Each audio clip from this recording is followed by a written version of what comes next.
ഈ സിനിമയെക്കുറിച്ചുള്ള റിവ്യൂ ആണ് നിങ്ങൾ കാണാൻ വരുന്നതെന്ന് ഞാൻ വിശ്വസിക്കുന്നില്ല. കാരണം ഹാപ്പി ഓൾറെഡി യൂട്യൂബിലടക്കം അവൈലബിൾ ആയിട്ടുള്ളൊരു സിനിമയാണ്. നിങ്ങൾ അങ്ങനെ ഓൾറെഡി കണ്ടിട്ടുണ്ടാവും. ഈ സിനിമയെക്കുറിച്ചുള്ള അഭിപ്രായവും നിങ്ങളുടെ മനസ്സിലുണ്ടാവും. അപ്പോൾ ഇത് റിലീസ് ആയപ്പോൾ തിയേറ്ററിൽ പോയി കണ്ടിട്ട് എനിക്കെന്ത് ഫീൽ ചെയ്തു എന്നുള്ളതാണ് നമ്മൾ ഈ വീഡിയോയിൽ പറയുന്നത്.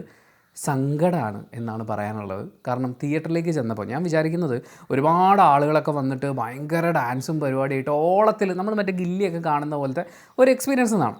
പക്ഷേ സിനിമ കാണാൻ തിയേറ്ററിലേക്ക് വന്നപ്പോൾ എല്ലാം കൊച്ചു പിള്ളേരെന്ന് പറഞ്ഞാൽ ഒരു 20-22 വയസ്സൊക്കെ ഫീൽ ചെയ്യുന്ന ലുക്കിൽ ഫീൽ ചെയ്യുന്ന.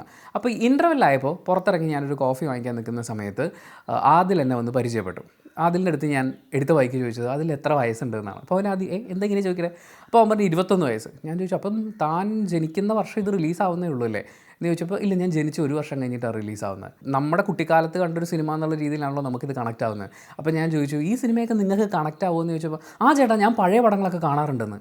പെട്ടെന്ന് ഒരു ഇടുത്തി വെട്ടിയ പോലെ ഒരു തിരിച്ചറിവ്, മോനെ നിനക്ക് വയസ്സായി തുടങ്ങി എന്ന് പറയുന്ന ഒരു തോന്നലാണ് അതിൻ്റെ ആ ഡയലോഗിൽ നിന്ന് എനിക്ക് കിട്ടിയത്. അപ്പോൾ ഞാൻ പറഞ്ഞു അയ്യോ ഇതൊക്കെ പഴയ പടമൊന്നും പറയില്ലേ, ഇതൊക്കെ ഞാൻ സ്കൂളിൽ പഠിക്കുന്ന സമയത്ത് കണ്ടതാണ് എന്ന് പറഞ്ഞപ്പോൾ ഇല്ല ഏട്ടാ ഞാൻ മറ്റേ കുമ്മാട്ടി അങ്ങനത്തെ സിനിമ ഒക്കെ തൊട്ട് അങ്ങനെ പഴയ പടങ്ങളൊക്കെ എനിക്ക് ഭയങ്കര ഇഷ്ടമാണ്, അങ്ങനെ വന്ന് കണ്ടതാണെന്ന് പറഞ്ഞു.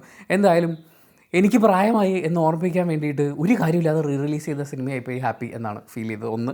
2 കട്ട ക്രിഞ്ചാണ് കേസ്. കട്ട ക്രിഞ്ച് എന്നൊക്കെ പറഞ്ഞാൽ ജെനിലി ഡിസൂസിനെയൊക്കെ ഇപ്പം നമ്മൾ മറ്റേ എയർ കയറ്റി വിട്ടേനെ എന്ന് പറയുന്ന പോലെ അമ്മാതിരി ക്രിഞ്ച് ആക്ടിങ്. എനിക്ക് തോന്നുന്നു ആ സമയത്തെ പ്രൊഡ്യൂസേഴ്സിൻ്റെ എല്ലാം ഒരു വാല്യൂ ഫോർ മണി ആക്ട്രസ് ആയിരിക്കണമെന്ന്. കാരണം അവർക്കിപ്പോൾ ഒരു 5 ലക്ഷം രൂപ കൊടുത്തിട്ട് അഭിനയിക്കാൻ പറഞ്ഞാൽ അവരൊരു 50 ലക്ഷം രൂപയുടെ എക്സ്പ്രഷൻ ഇടുന്നുണ്ട്. അതായത് നീ ഒന്ന് പോയേ എന്ന് പറയുന്നതിൻ്റെ ഈ ഹാൻഡ് മൂവ്മെൻറ്റിൽ നീ ഒന്ന് പോയേ എന്ന് പറഞ്ഞ് ഇത്രയും എക്സ്പ്രഷൻ ഇട്ട് അതിൻ്റെ ഇടയിൽ ഇങ്ങനെ കണ്ണുകൊണ്ടൊക്കെ ആക്ഷൻ കാണിച്ചിട്ട് എന്തവർ പെർഫോം ചെയ്യുന്നത് എന്നായിപ്പോയി.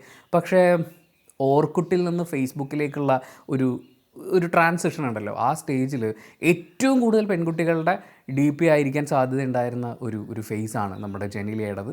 അന്നത്തെ ജെനീലിയ ആരാധകരെ തട്ടിമുട്ടി നടക്കാൻ പറ്റില്ലായിരുന്നു. ഒരു കല്ലെടുത്ത് വെറുതെ ഒരു പറമ്പിൽ എറിഞ്ഞാൽ അത് ചെന്ന് വീഴുന്നതും ജെനീലിയയുടെ DP വെച്ചിട്ടുള്ള ഒരാളുടെ തലയിലായിരിക്കും എന്ന് പറയുന്ന പോലെ അത്രയും ഫാൻസ് ഫോളോയിങ് അവർക്കുണ്ടായിരുന്നു. ഇന്ന് ഞാൻ ആലോചിക്കുമ്പോൾ അതുപോലെ നമ്മുടെ അല്ലു അർജുൻ്റെ കോസ്റ്റ്യൂമും പരിപാടിയൊക്കെ കാണുമ്പോൾ എനിക്ക് ഓർമ്മ വന്നേ, ഞങ്ങൾ ഈ +2 പഠിക്കുന്ന സമയത്ത് ഈ പോക്കിരിയൊക്കെ റിലീസായ ആ ഒരു ടൈമാണ്.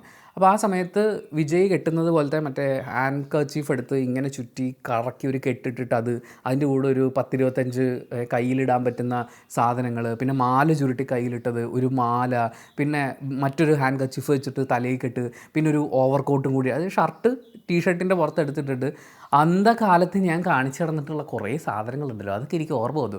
കാരണം നമ്മൾ റെഫറൻസ് ആ സമയത്തൊരു ഫാഷൻ പരിപാടി അതാണല്ലോ. ഞാൻ പറയുന്നത് അല്ലു അർജുൻ മോശമായി ചെയ്തെന്നോ ഞാൻ ചെയ്ത് മോശമാണെന്നോ കാലത്ത് ആളുകൾ ഇട്ടുകൊണ്ട് നടന്ന ഡ്രസ്സിന് ഒന്നുമല്ല പറയുന്നത്. പക്ഷേ അന്ന് നമ്മൾ ചെയ്തുകൊണ്ടിരുന്നതിനെയൊക്കെ നമുക്ക് ഓർമ്മയിലേക്ക് വരുന്ന, ഇന്ന ഫോട്ടോയൊക്കെ ആരെങ്കിലും കുത്തിപ്പൊക്കെയാണല്ലോ എന്ന് പറയുന്ന പോലെ നമുക്ക് ഫീൽ ചെയ്യുന്ന ആ കോസ്റ്റ്യൂമും കാര്യങ്ങളും, അങ്ങനെ ഒരുപാട് നൊസ്റ്റാൾജി എന്ന് പറഞ്ഞിട്ടുള്ളൊരു കാലഘട്ടത്തിലേക്ക് എന്നെ കൂട്ടിക്കൊണ്ട് പോയി എന്നുള്ളതാണ് ഹാപ്പി കണ്ടപ്പോൾ ഫീൽ ചെയ്തത്.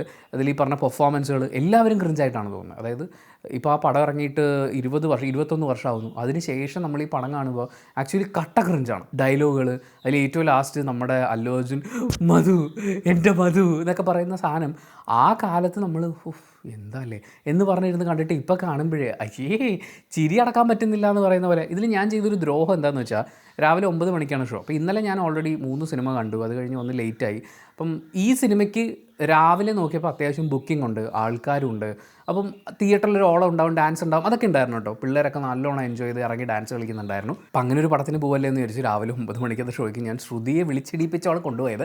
അങ്ങനെ ശ്രുതി തിയേറ്ററിൽ ഈ പടം കണ്ടു. പുള്ളിക്കാരി ആദ്യമായിട്ടാണോ കാണുന്നതെന്ന് എനിക്കറിയില്ല. പക്ഷേ എന്നെ ഇടയ്ക്കിടയ്ക്ക് ഇങ്ങനെ നോക്കുന്നുണ്ട് തന്നെ. എൻ്റെ ഉറക്കങ്ങളങ്ങനെ വിളിച്ചെണീപ്പിച്ചുകൊണ്ട് വന്നിടാ ദുഷ്ട എന്നുള്ള രീതിയിലായിരുന്നു എനിക്ക്. പക്ഷേ അന്ന് ഞാൻ തിയേറ്ററിൽ പോക്ക് സിനിമ കാണലൊന്നും ഇല്ലായിരുന്നു, വളരെ കുറവാണ്. ആകെ പ്രണയവർണ്ണങ്ങളും തൊമ്മനുമക്കളുമാണ് ഞാൻ ആ ഒരു സമയത്ത് കണ്ടിട്ടുള്ളത്. അത്രയും പ്രായമാകുമ്പോഴും തിയേറ്ററിൽ പോയി കണ്ടിട്ടുള്ള 2 സിനിമകൾ എന്ന് പറയുന്നത്. അപ്പോൾ ഇതെനിക്കന്ന് തിയേറ്ററിൽ കാണാൻ പറ്റിയില്ല. ഇപ്പോൾ കണ്ടു, തൃപ്തിയായി. പടം കണ്ടുകൊണ്ടിരുന്നതും പിന്നെ പടത്തിൻ്റെ ഇടയിൽ ഇൻ്റർവെല്ലിന് പുറത്തിറങ്ങിയത് പിള്ളേർ പറഞ്ഞ ഡയലോഗുകളൊക്കെ കേട്ട് കഴിഞ്ഞപ്പോൾ അല്ലു അർജുൻ പോലും കണ്ടു കഴിഞ്ഞാൽ ഞാൻ ഇങ്ങനെയൊക്കെ അഭിനയിച്ചിട്ടുണ്ടോ എന്ന് ചോദിക്കുന്ന അല്ലു അർജുൻ്റെ അഭിനയവും, ഞെട്ടാൻ പറഞ്ഞാൽ ചത്ത് കാണിക്കുന്ന ജെനീലിയുടെ അഭിനയവും, ഇതൊക്കെ നിൽക്കുമ്പോഴും നമുക്ക് ഇതിൻ്റെ അകത്ത് ഒരു ഭയങ്കര സാറ്റിസ്ഫാക്ഷൻ ഫീൽ ചെയ്യുന്നത് മനോജ് ബാജ്പേയി കാണുമ്പോഴാണ്. കാരണം അയാൾ അന്ന് ചെയ്തു വെച്ചതും അത് ഇന്ന് കാണുമ്പോഴും അത് ആ ക്യാരക്ടർ അത് അടിപൊളിയായിട്ട് ചെയ്തു. അന്നും അത് കോമഡി ആയിരുന്നു, അത് കോമഡിക്ക് വേണ്ടിയിട്ട് ചെയ്തു വെച്ചിട്ടുള്ള കുറേ സാധനങ്ങളുണ്ടായിരുന്നു. ഇന്നും അത് തന്നെയാണ് ഡെലിവർ ചെയ്യുന്നത്. പക്ഷേ അതിൻ്റെ അകത്ത് നമുക്ക് എന്താ പറയുക, കാലത്തിൻ്റെ അപ്പുറത്തേക്കൊക്കെ നിൽക്കുന്ന ഒരു ആക്ടറിനൊക്കെ നമ്മൾ പറയില്ല. കാരണം അല്ലു അർജുൻ്റെ അന്നത്തെ പെർഫോമൻസ് ഇന്നെടുത്ത് നോക്കുമ്പോഴത്തേക്ക് എന്ന് തോന്നുമ്പോൾ ഇയാൾ അങ്ങനെ തോന്നുന്നേ ഇല്ല. അത് ഈ എൻറ്റയർ സിനിമയിൽ ഇങ്ങനെ ഒരാളേ ഉള്ളൂ.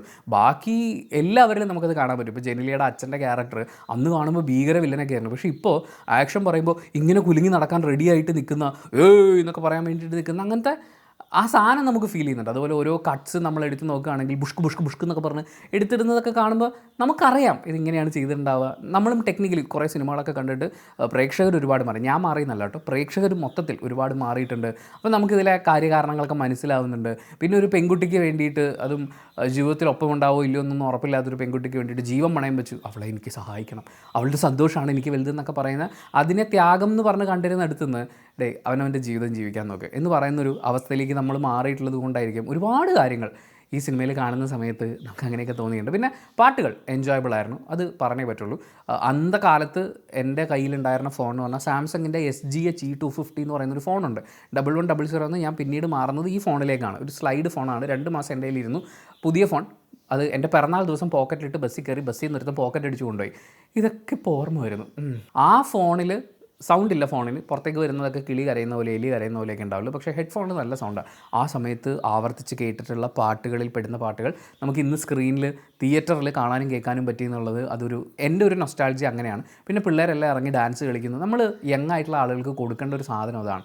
അവർക്ക് അവരുടെ ഉള്ളിലുള്ള എനർജി, അവരുടെ സന്തോഷം, പിന്നെ കൂട്ടുചേരാൻ, ഒരുമിച്ച് ചേരാനുള്ള അവസരങ്ങൾ ഇതൊക്കെ കൊടുക്കുക എന്നുള്ളതാണ്. അത് നടക്കുന്നുണ്ട്. പിള്ളേരൊക്കെ ഇറങ്ങി വരുന്നു. പലരും അങ്ങോട്ട് ഇറങ്ങി പോകുമ്പം 2-3 കൂട്ടമായിട്ട് പോയ ആളുകൾ ഒരു കൂട്ടമായിട്ട് കയറി വരുന്നു എന്ന് പറയുന്നത് കാണുമ്പോൾ ഒരു സന്തോഷമാണ്. പക്ഷേ പകർച്ചവ്യാധികളൊക്കെ ഇപ്പോൾ പതുക്കെ തലപൊക്കി തുടങ്ങിയിട്ടുണ്ട്. മാസ്ക് വെക്കുന്നത് നല്ലതായിരിക്കും എന്നൊന്ന് ഓർമ്മിക്കുകയാണ്. 20 വർഷത്തെ എൻ്റെ വളർച്ച, അതുപോലെ നമ്മുടെ പ്രേക്ഷകരുടെ മൊത്തത്തിലുള്ള വളർച്ച ഒക്കെ പരിഗണിച്ചിട്ട് ഈ സിനിമയിലേക്ക് നോക്കുമ്പോൾ മനോജ് ബാജ്പേയിയുടെ പെർഫോമൻസിൻ്റെ കൂടെ പറയേണ്ടത് ആ ക്യാരക്ടറിൻ്റെ അന്നത് കോമഡി ആയിരുന്നു. അതായത് 2 ആൾക്കാർ ഇഷ്ടമാണ്, പക്ഷേ വീട്ടുകാർ സമ്മതിക്കില്ല, വേറെ കല്യാണം നോക്കുന്നു എന്ന് പറയുമ്പോൾ ഒരു പോലീസ് ഉദ്യോഗസ്ഥൻ എന്താണ് ചെയ്യേണ്ടതെന്ന് ചോദിച്ചു കഴിഞ്ഞാൽ അന്ന് അയാൾ ചെയ്തത് കോമഡി ആയിട്ടാണ് കാണിച്ചുകൊണ്ടിരുന്നത്. അയ്യേ അയക്ക് ബുദ്ധിയില്ല, അയാൾ അവർ പറ്റിക്കപ്പെട്ടു എന്നൊക്കെ പറയുന്നത്. പക്ഷേ അങ്ങനത്തെ ഒരു സിറ്റുവേഷനിൽ 2 പേരെ വിവാഹം കഴിക്കാൻ സഹായിക്കുക, അവർക്ക് ജീവിക്കാൻ വേണ്ടിയിട്ടുള്ള മാർഗ്ഗങ്ങൾ തൻ്റേതായിട്ടുള്ള രീതിയിൽ ഒരു സ്റ്റാർട്ടിങ് ചെയ്തു കൊടുക്കുക, അവിടുന്ന് അവർ ജീവിച്ചു തുടങ്ങണം. അതായത് ഒരു പോലീസുകാരനുള്ളത് മായിച്ചുള്ള ഒരു മനുഷ്യൻ അവർ സേഫ് ആവാൻ വേണ്ടി അവരുടെ ഫ്യൂച്ചറിന് ഉപകാരപ്പെടുന്ന രീതിയിൽ ഒരു സ്റ്റെപ്പ് എടുത്ത് വെക്കുക എന്ന് പറയുന്നത് ആ ക്യാരക്ടറാണ് ആ സിനിമയിൽ ചെയ്യുന്നത്. അതെങ്ങനെയാണ് അന്ന് കോമഡി ആയിരുന്നെന്ന് ആലോചിക്കുമ്പോൾ ഇപ്പോൾ കാണുമ്പോൾ നമ്മൾ അതൊക്കെ റീഡ് ചെയ്യുമല്ലോ. അതുപോലെ ഇതിങ്ങനെ ഭയങ്കര ഡെപ്തിൽ നല്ല ക്വാളിറ്റിയിൽ കാണാൻ പറ്റുന്നതുകൊണ്ടുള്ളൊരു പ്രത്യേകത എന്താണെന്ന് വെച്ചാൽ അല്ലു അർജുൻ്റെ ആ സമയത്തുള്ള എല്ലാവരുടെയും മേക്കപ്പ് എന്തൊക്കെയാണ് അവർ ചെയ്തിട്ടുള്ളത് നമുക്ക് കുറച്ചുകൂടി വ്യക്തമായിട്ട് മനസ്സിലാവും. അതിൽ ഒരു പാട്ട് സീനിൽ അല്ലു അർജുൻ്റെ ചുണ്ടിൽ ലിപ്സ്റ്റിക്കൊക്കെ ഇങ്ങനെ ചില സ്ഥലത്ത് പറ്റാതിരിക്കുന്നത് അതൊക്കെ ഉണ്ടല്ലോ. അങ്ങനത്തെ വരെ കാര്യങ്ങൾ നമുക്ക് കാണാൻ പറ്റുന്ന പോലെ ഒരു സീനിൽ ജെനിലിയ ബിരിയാണി ഉണ്ടാക്കുകയാണ്. വൻ ബിരിയാണി ഉണ്ടാക്കില്ല, പക്ഷേ അടുപ്പ് കത്തിച്ചിട്ടില്ല. ചുമ്മാ കുക്കറിലെല്ലാം കൂടി വാരിയിട്ടിട്ട് വെള്ളം വെച്ച് അടച്ചു വെച്ചിരിക്കുകയാണ്. അത് അങ്ങനത്തെ കുറച്ച് കുഞ്ഞു കുഞ്ഞു കാര്യങ്ങളൊക്കെ നമുക്ക് ശ്രദ്ധിക്കാൻ പറ്റുന്നു എന്നുള്ളതും ഒരു പ്രത്യേകതയാണ്. പക്ഷേ ഈ പറഞ്ഞ പോലെ ഭയങ്കര ടെക്നിക്കലി പെർഫെക്റ്റ് ആയിട്ടുള്ള ഒരു പുതിയ പടം കാണാമെന്ന് വിചാരിച്ചിട്ടല്ലല്ലോ നമ്മൾ പോകുന്നത്. ഇത് കുറേ ആൾക്കാരുടെ കുട്ടിക്കാലത്തെ നൊസ്റ്റാൾജിയാണ്, കുറേ ആളുകളുടെ യൗവനത്തിലെ നൊസ്റ്റാൾജിയാണ്. എനിക്ക് കൗമാരം ടു യൗവനം ആ ട്രാൻസിഷൻ പീരീഡിലുള്ള ഒരു നൊസ്റ്റാൾജിയാണ്. അപ്പോൾ അങ്ങനെ പലരെയും കണക്ട് ചെയ്യുന്നത് പല രീതിയിലായിരിക്കും സിനിമ.